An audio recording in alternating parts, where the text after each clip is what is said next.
Erion Veliaj nuk është quar kurrë për trimëri. Ai është njohur për mungesën e karakterit, servilizmin dhe intrigat e fshehta. Për shumë vite është krahasuar me Uriah Heepin, personazhin e Dickensit që simbolizon hipokrizin dhe falsitetin. Pak njerëz kanë fatin që, kur përballen me fatkeqësi, të tjerët të festojnë. Edhe ata që votuan 2 vite më parë, tani ndihen të lehtësuar nga rënja e tij. Megjithatë, të gjithu habitën kur ai, nga burgu, firmosi shkarkimin e kryetares së komanduar të Bashkisë së Tiranës dhe emëroi një besnike të tij. Nëse analizohet karriera e tij, Veliaj nuk ka qenë asgjë më shumë se një vegël, e krijuar dhe e lëmuar me kujdes nga një ustaj i politikës shqiptare. Ky ustaj është askush tjetër veç George Soros, ndërsa Veliaj mbetet një nga kukullat e tij. Veliaj u kthye në Shqipëri në fillim të viteve 2000, duke pretenduar se kishte përfunduar studimet dhe kishte punuar në shumë vende. Akuza për diplomë false qarkulloi në media, por nuk u hulumtua më tej. Kthimi i tij lidhej me faktin se në vitin 2000, një tjetër kukull e Soros ishte bërë kryetar bashkie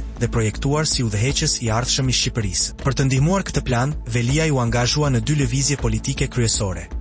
Lëvizja Mjaft, e cila rënoi imazhin e Fatos Nanos, dhe krijimi i G90 për të ndihmuar opozitën të vinte në pushtet. Me dështimin e G90, Veliaj u fut drejt për drejt në radhët e Boratit, duke u bërë deputet, ministër dhe më pas kryetar bashkie. Ai u njoh si numri 2 i rilindjes, gjithmonë në shërbim të interesave të Sorosit dhe shefit të tij politik. Veliaj nuk ka pasur ndonjëherë një vizion të pavarur politik. Ai ka qenë një projekt ndihmës, një shtojc për të lehtësuar ardhjen në pushtet të Boratit. Trimëria nuk ishte kurrë pjesë e skenarit të tij politik. Prandaj, tentativa e tij për të emëruar njerëzit e tij në bashki zgjati vetëm 24 orë, përpara se të ndalohej nga ata që e kontrollojnë. Në fund, ai mbetet vetëm një kukull në duart e mjeshtrave të tij, i destinuar të zbatoj urdhrat e tyre deri në fund.